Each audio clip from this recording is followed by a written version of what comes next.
देखो यार, अगर तुम लोग रिको सेट के फैन हो तो ये वीडियो तुम्हारे लिए होने वाली है, क्योंकि गाइज एईडब्ल्यू में रिको सेट के ऑल इन पर पॉसिबल मैच को लेकर बैक स्टेज से बहुत ही बड़ी अपडेट आ चुकी है। मूस के डब्ल्यूडब्ल्यूई पर पॉसिबल डेब्यू को लेकर मूस का एक और बड़ा स्टेटमेंट आ चुका है। स्टेफनी वैकूर के एईडब्ल्यू में अगले मैच को लेकर स्टेफनी वैकूर का काफी बड़ा स्टेटमेंट आ चुका है।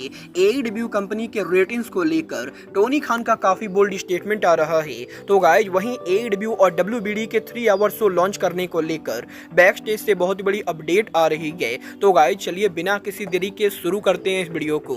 और गाइज सबसे पहले बात करेंगे स्टेफनी वैकूर की। वेल गाइज ये चीज तो हम सभी लोगों ने देखी, एईडब्ल्यू के फॉरबिडन डोर पेपर व्यू के ऊपर स्टेफनी वैकूर ने एईडब्ल्यू में उनका पहला पेपर व्यू मैच रसल किया। और गाइज फॉरबिडन डोर पर स्टेफनी वैकूर के टाइटल को हार जाने के बाद भी सोशल मीडिया के ऊपर लोग यहाँ पर स्टेफनी वैकूर को काफी ज्यादा अप्रिशिएट कर रहे हैं। और गाइज स्टेफनी वैकूर के फैन बेस को देखते हुए अब यहां पर डब्ल्यूडब्ल्यूई और एईडब्ल्यू दोनों ही कंपनी स्टेफनी वैकूर को अपने ब्रांड पर साइन करना चाहती है। वल इस हफ्ते फाइनली स्टेफनी वैकूर की तरफ से एईडब्ल्यू में उनके फ्यूचर को लेकर बोल्ड स्टेटमेंट आ रहा है, जहां पर स्टेफनी वैकूर ने मैक्सिको में उनके लेटेस्ट इंटरव्यू के अंदर एईडब्ल्यू में उनके फ्यूचर को लेकर बात की, जहां पर स्टेफनी वैकूर का यह कहना है कि फॉरबिडन डोर पर मर्सिडीज मोन से टाइटल को हार जाने के बाद स्टेफनी वैकूर मर्सिडीज मोन को दोबारा फेस करना चाहती है। और इससे यहां पर कोई भी फर्क नहीं पड़ता है कि स्टेफनी वैकूर और मर्सिडीज मोन का अगला मैच सीएमएल पर होगा या एईडब्ल्यू के अंदर होगा। बट गाइस स्टेफनी वैकूर 2 बार ऑलरेडी मर्सिडीज मोन को फेस कर चुकी है और 2 बार मर्सिडीज मोन से हार जाने के बाद इस बार वो एईडब्ल्यू के अंदर डेफिनेटली यहां पर मर्सिडीज मोन को बीट करना चाहेंगी और वो यहां पर मर्सिडीज मोन के साथ उनका 3rd मैच रसल करना चाहती है। और देखना बहुत ही दिलचस्प होने वाला है कि स्टेफनी वैकूर और मर्सिडीज मोन का तीसरा मैच एईडब्ल्यू में होता है या सीएमएल रेसलिंग के ऊपर होता है। बट गाइस चलिए फिलहाल आगे बढ़ते हैं और बात करते हैं रेसलिंग इंडस्ट्री के one of the biggest free agent Ricochet की। वेल गाइज बात करें अगर यहाँ पर रिको सेट की, तो गाइज ये बात तो हम सभी लोगों को मालूम है, रिको सेट के डब्ल्यूडब्ल्यूई कॉन्ट्रैक्ट एक्सपायर होने के बाद वो जल्द ही एईडब्ल्यू कंपनी को ज्वाइन करने वाले गए। और यहीं एईडब्ल्यू के अंदर अब यहाँ पर रिको सेट के पॉसिबली ऑल इन पर कम्पीट करने को लेकर फाइटफुल की तरफ से बहुत ही बड़ी अपडेट आ रही है। गाइज यहाँ पर फाइटफुल ने ये कंफर्म कर दिया है कि रिको सेट के डब्ल्यूडब्ल्यूई को लीव करने के बाद इस चीज के 99% चांसेस है कि रिको सेट एईडब्ल्यू को ही ज्वाइन करेंगे। बट यहां तक बात रही रिको सेट के ऑल इन पर कम्पीट करने की, तो गाइस यहां पर फाइटफुल का ये कहना है कि टोनी खान ने ऑलरेडी ऑल इन के मैच कार्ड को प्लान कर लिया है और ऑल इन के करंट मैच कार्ड के अंदर इंटरनली रिको सेट को लेकर किसी तरह का कोई भी प्लान नहीं गए। और गाइस एईडब्ल्यू के करंट ऑल इन कार्ड के अंदर टोनी खान ने अभी तक रिको सेट के मैच को लेकर कोई भी प्लान नहीं बनाया है। और गाइस यहां पर एईडब्ल्यू के अंदर इस साल ऑल इन के ऊपर रिको सेट और विल ऑस्प्रे का मैच तो बिल्कुल भी होने वाला नहीं है, क्योंकि guys AEW company already will osprey के मैच को प्लान कर चुकी है।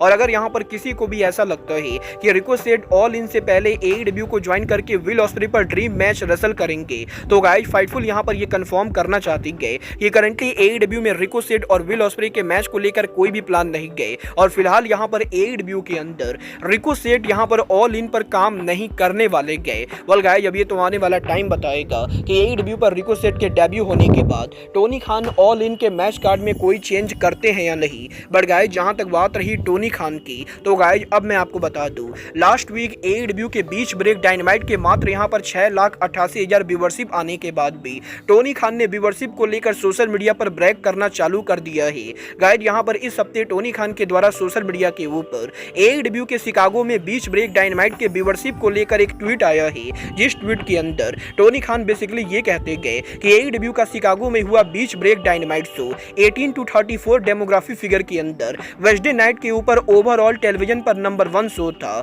और गाइज वेडनेसडे नाइट पर और जितने भी शो ब्रॉडकास्ट हुए उन सभी शोज के मुकाबले 18 to 34 डेमोग्राफी फिगर के अंदर एईडब्ल्यू के डायनामाइट को सबसे ज्यादा देखा गया है। और टोनी खान का ये भी कहना है कि ये नंबर टोनी खान को किसी रेसलिंग रिपोर्टर से ना मिलके बल्कि वार्नर मीडिया के एग्जीक्यूटिव्स के द्वारा दिया गया है। और डब्ल्यूबीडी के एग्जीक्यूटिव एईडब्ल्यू के डेमो से काफी ज्यादा हैप्पी गए और कुछ इस तरीके से टोनी खान बीच ब्रेक के व्यूवरशिप को लेकर सोशल मीडिया के ऊपर काफी सारे ट्वीट कर रहे गए। वेल गाइस डेफिनेटली यहां पर एईडब्ल्यू का शो हमेशा 18 to 49 डेमोग्राफी फिगर के अंदर बढ़िया परफॉर्म करता है। बट गाइस यहां पर इसका मतलब ये बिल्कुल भी नहीं गए कि टोनी खान ओवरऑल व्यूवरशिप को इग्नोर करेंगे। और मुझे यहां पर टोनी खान का ये ट्वीट पूरी तरह से बेहुदा लगता है। बट गाइस चलिए फिलहाल आगे बढ़ते और बात करते हैं डब्ल्यूडब्ल्यूई और टीएनए के फ्यूचर की। वेल गाइस बात करें डब्ल्यूडब्ल्यूई और टीएनए रेसलिंग रेसलिंग की। तो गाइज ये बात तो हम सभी लोगों को मालूम है, WWE और TNA करंटली पार्टनरशिप में काम कर रहे गए। और गाइज यहाँ पर WON के लेटेस्ट रिपोर्ट के हिसाब से TNA रेसलिंग के अपकमिंग स्लैमवर्सरी पेपर व्यू के ऊपर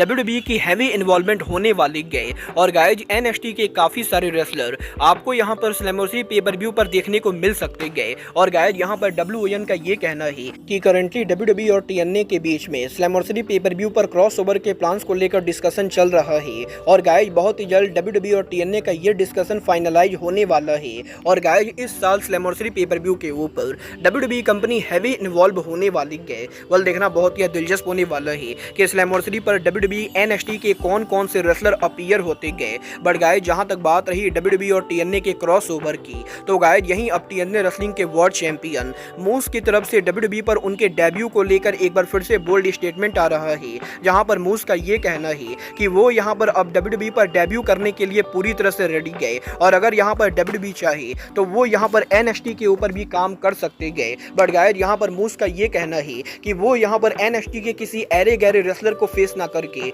बल्कि WWE NXT के टॉप रेसलर्स को फेस करना चाहते गए। और गाइज मूज यहां पर ये प्रूफ कर सकते गए कि WWE NXT के टॉप रेसलर मूज के सामने खड़े होने लायक भी नहीं गए। और कुछ इस तरीके से मूज के द्वारा ये क्लियर कर दिया गया है कि वो यहां पर WWE के NXT के ऊपर उनका डेब्यू करने के लिए पूरी तरह से ओपन है। वल देखना बहुत ही दिलचस्प होने वाला है कि शॉन माइकल मूस को NXT के ऊपर लाते हैं या नहीं। बट गाइज चलिए फिलहाल आगे बढ़ते और बात करते हैं AEW सुपरस्टार पेंटागॉन जूनियर की। वल गाइज बात करें अगर यहां पर पेंटागॉन जूनियर की, तो गाइज इस हफ्ते WON की तरफ से पेंटागॉन जूनियर के फ्यूचर को लेकर काफी बड़ी अपडेट आ रही है, जहां पर WON का ये कहना है कि पेंटागॉन जूनियर का कॉन्ट्रैक्ट यहां पर अगस्त में ओवर होने वाला है। और वैसे तो AEW कंपनी ये एक्सपेक्ट कर रही है कि पेंटागॉन के कॉन्ट्रैक्ट के ओवर होने के पहले ही पेंटागॉन यहां पर AEW के साथ री-साइन करेंगे, क्योंकि करंटली यहां पर पेंटागॉन AEW में उनके सैलरी और बुकिंग दोनों से हैप्पी गए। बट गाइज यहां पर इसका मतलब ये बिल्कुल भी नहीं गए कि पेंटागॉन AEW को पॉसिबली लीव नहीं करेंगे, क्योंकि गाइज यहां पर WON की रिपोर्ट के हिसाब से WWE ब्रांड यहां पर पेंटागॉन जूनियर को लंबे टाइम से लाना चाहती थी। और गाइज इस बार जब पेंटागॉन फ्री एजेंट बनेंगे तो गाइज WWE कंपनी ट्रिगर पुल करने वाली गए। और गाइज पॉसिबली पेंटागॉन को बड़ा ऑफर देकर WWE के NXT के ऊपर लाया जाएगा। और गाइज अगर यहां पर WWE के द्वारा NXT पर पेंटागॉन को एवरेज रेसलर्स के मुकाबले ज्यादा सैलरी ऑफर की जाती है, तभी यहां पर पेंटागॉन के WWE को ज्वाइन करने के चांसेस है, क्योंकि गाइज WWE कंपनी सिर्फ यहां पर उनके ब्रांड वैल्यू के ऊपर पेंटागॉन जैसे रेसलर को साइन नहीं कर सकती है। और गाइज इसीलिए NXT के ऊपर पेंटागॉन को लाने के लिए WWE को बड़ा ऑफर देना पड़ेगा। मतलब ये तो आने वाला टाइम बताएगा कि WWE पेंटागॉन को उनके ब्रांड पर ला पाती है या नहीं। बट गाइज चलिए फिलहाल आगे बढ़ते हैं और बात करते हैं WBD और AEW के 3 आवर शो की। वेल गाइज ये बात तो हम सभी लोगों को मालूम है, इस साल 2024 के अंदर WBD के ऊपर AEW कंपनी ने काफी बार उनके 3 घंटे का शो ब्रॉडकास्ट किया है। और कभी यहाँ पर AEW कंपनी 2 घंटे के लाइव डायनामाइट शो के बाद उनके रैम्पेज शो को ब्रॉडकास्ट करती है, तो कभी यहाँ पर AEW कंपनी कोलिजन और रैम्पेज दोनों को 3 घंटे लगातार सैटरडे नाइट पर ब्रॉडकास्ट करती है। और सिर्फ यहाँ पर 2024 के अंदर ही AEW ने करीबन 8 3 घंटे के शो ब्रॉडकास्ट किए हैं। और अब यहाँ पर इस चीज को लेकर रिपोर्ट आ रही है कि AEW का बैक टू बैक 3 आवर का शो ब्रॉडकास्ट करना ये यहाँ पर कोई इंसिडेंस ना होकर बल्कि WBD का प्लान है। और गाइज बेसिकली वार्नर मीडिया ये देखना चाहती है कि AEW कंपनी जब उनके 3 घंटे का शो रन करती है तो AEW के शो की एवरेज व्यूअरशिप कैसी जाती है, क्योंकि गाइज वार्नर मीडिया पॉसिबली अगले डील के अंदर AEW के शो को 2 घंटे से बढ़ाकर 3 घंटे एक्सटेंड करने वाली गए। और इसीलिए इस साल AEW ने काफी बार उनके रैम्पेज को कोलिजन के साथ ब्रॉडकास्ट किया, तो काफी बार उनके रैम्पेज को डायनामाइट के साथ ब्रॉडकास्ट किया। और गाइज वार्नर मीडिया करंटली ये मॉनिटर कर रही है कि वेडनेसडे नाइट और सैटरडे नाइट में से कौन सी नाइट पर AEW की एवरेज व्यूअरशिप 3 घंटे पर ज्यादा रहती है। और गाइज यहाँ पर इस चीज के बहुत ही ज्यादा चांसेस है कि WBD और AEW के अगले टीवी डील के बाद डायनामाइट या कोलिजन में से कोई एक शो 3 घंटे का बनने वाला है। बोल आपको क्या लगता है, डायनामाइट और कोलिजन में से किस शो को 3 घंटे का बनाना चाहिए? आप लोग मुझे कमेंट करके बताएंगे। बट गाइज अब आज के इस वीडियो में बस इतना ही। मैं मिलता हूँ आपसे अपने अगले वीडियो में। बट गाइज तब तक के लिए goodbye, good night and bang.